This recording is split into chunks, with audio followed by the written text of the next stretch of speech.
Maaalala namin noong panahon ng pandemic nang maibalik ang mga pagsamba. Nagkaroon na ng panawagan noon pa na maitayo ang dako ng pagsamba dito sa may tabon. Unang-una dahil sa lumalaganap at lumalaking miyembro ng mga kapatid dito sa tabon, nailapit na magkaroon ng pinakamalapit na dako ng pagsamba para sa mga kapatid. Doon nga naitayo ito tent noon pa sa dako. Nung napalitaan po namin na magkakaroon po tayo ng dako dito, masaya po yung kapatid. Ay, nung pandemic po, meron po kasing mga pagsamba pa rin din naman po na ito. Yung pagsamba po sa pagsambang sambayan. Bago po mag-open yung pagsamba po rito, nasa palibot-liham naman po sa mga kapatid na magkakaroon po dito ng dakong sambahan po. Nung nagsisimula pa lang dito, kami yung mga nagtumutulong sa mga pag-aabot ng semento, pag-halo. Sa kasalukuyan po, kami rin yung nagtaguyod para maitayo ito. Itong konkretong ito.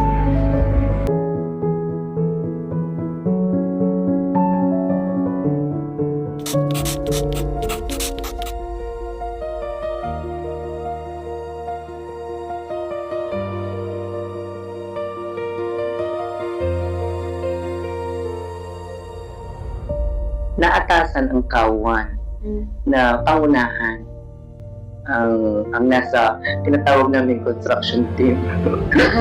Construction team na puro bata.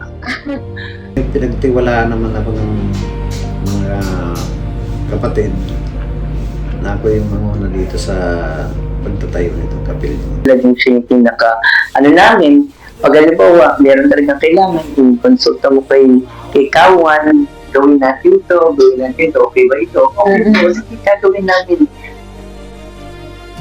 Pinasimulan po ang pagpatatayo nito ng kapatid na Kawan Balasta po. Kasama po kami sila Tito Mar, Tony, Angelo Robles, Jomar po, JR. Doon pa lang talagang kitang-kita mo na yung pagmamalasakit at pagod ng mga may tungkulin. Pero hindi tumigil. Hindi tumigil hanggang ngayon.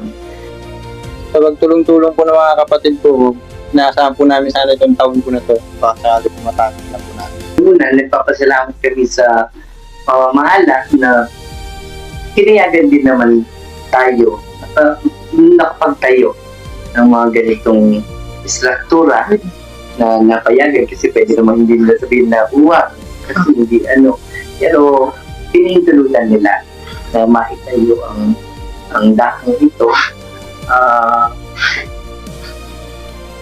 Nakatulong ng malaki sa mga kapatid dito na malapit ng bahay sambahan, sa mga kapatid na walang sawa sa pagtulong, hindi lang kundi pati sa guguling, sa pamunuan po ng mga nasa construction sa amin. Nagpapasalamat kami. Sa kasalukuyan naman, hayag yung pagtulong ng ating Panginoon Diyos dahil kitang-kita naman natin na hinango niya mula sa abang kalagayan ng ating kapilya. Ayun, talagang masasabi natin na nasa kaluwalhatian na yung ating kapilya dito.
wala na pong makapit. Kumilos po kami ng Panginoon. Yun lang ang talagang pinangawa. Hindi po ito matatapos. Tuloy-tuloy po natin gagawin ito. Pagandahin pa po natin ito.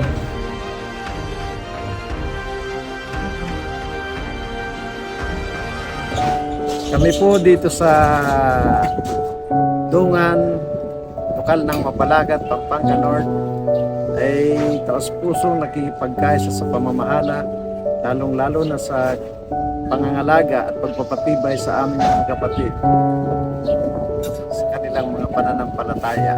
Maraming salamat po sa mga kapatid na walang sawang tumugon sa mga panawagan ng bawat isa para mabuo ang aming kapilya.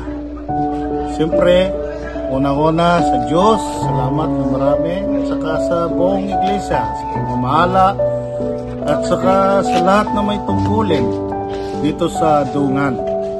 Lalo nating pagtalagahan ang pagtupad ng ating mga tungkulin. Alam naman po natin na ito po ang magiging basihan po natin para po tayo po ay pagpalain at palakasin ang ating pananampalataya, makapagpatuloy pa po ang bawat isa sa atin sa ginagawa po natin mga paglilingkod at pagsamba po at manatili tayo sa loob ng Iglesia ni Cristo hanggang tampung po natin ang kaligtasan na ipinangako po sa Diyos. Ang manirahan tayo sa bayang banal na lahat po sa bawat isa sa atin.